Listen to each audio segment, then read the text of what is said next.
Hello brains! Izza, aka Superbrain, asked if I could do a video focusing on ADHD in girls. Of course I can, Izza. In fact, let's play a game. Find the kid with ADHD.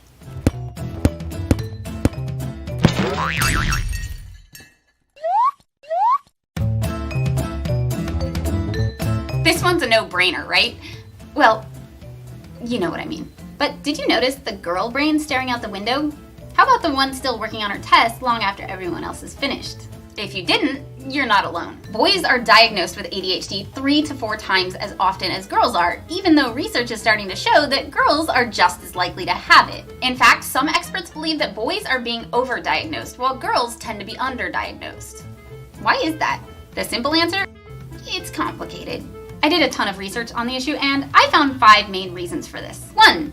Stereotypes. Boys tend to have the hyperactivity form of ADHD, which is what we tend to think of when we think of ADHD. Since most research, literature, pop culture focuses primarily on how ADHD expresses itself in males, most people are more familiar with what ADHD looks like in males. The less girls fit into that stereotype, the less likely it is that they'll be recognized and diagnosed. 2. The squeaky wheel gets the grease. Boys with ADHD tend to cause more trouble, so parents and teachers are more likely to look for a solution. Girls tend to have the inattentive form of ADHD. On progress reports, they're the well-behaved, bright students that just need to try harder. Even the girls who are hyperactive tend to try to work harder to be good and fit in than their male counterparts do, probably due to societal pressure. 3. Clinical bias. Even if a girl does stand out enough to be referred to a mental health professional, she's less likely to be diagnosed with ADHD than a boy is, even if she has the exact same symptoms. 4. Girls are more mature.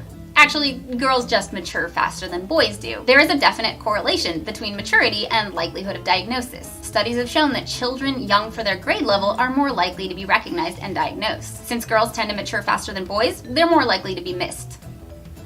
5. ADHD comes with friends. And not the good kind. 40% of those with ADHD also have a learning disability, such as dyslexia, and 75 to 80% of kids with ADHD will develop a second or even third psychiatric condition at some point in their lives, which makes things really messy and hard to diagnose even for experts. That's true for both genders, but girls are 3 times more likely than boys are to be treated for depression before they're ever diagnosed with ADHD. So, despite what pop culture would have us believe, ADHD is not a one-size-fits-all stereotype that's easy to spot. So, as teachers, coaches, parents, friends, how do we know what to look for? Well, it helps to understand what ADHD usually looks like in girls and how that differs from what it looks like in boys. Before I get started, A, I'm not a doctor, you probably know that by now, and B, these are generalizations. Not every boy or girl will behave this way, but they tend to. Boys get in trouble a lot at school and work. Girls tend to have more difficulty in social relationships and at home. Boys are usually more physically aggressive, shoving, hitting, kicking. Girls are usually more verbally aggressive. Boys' symptoms are more external. Girls' symptoms are more internal. Boys often interrupt while other people are talking. Girls space out while other people are talking.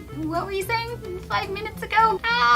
Boys externalize their frustrations. Girls tend to turn pain and anger inward. Boys are more likely to have behavioral issues. Girls are more likely to suffer from low self-esteem, anxiety, and depression. Remember, these are generalizations. This is not going to be true for everybody, and there's going to be exceptions. In fact, boys with the inattentive form of ADHD also tend to get overlooked. And even boys with hyperactivity can easily be dismissed as just boys being boys. In both boys and girls, it's important to recognize and treat ADHD as soon as possible. Early treatment can not only help manage symptoms now, but help prevent other disorders from developing in the future. I posted some great additional resources in the description below. Please share this video with teachers, coaches, parents, anybody that you think might be in a position to recognize and help a kid who is still struggling. That's it for this week. Thanks, Izza, for your great topic suggestion. If any of you would like to suggest a topic, hit me up on Facebook or Twitter or comment below, and be sure to subscribe so you will see it when I make it. Bye, brains!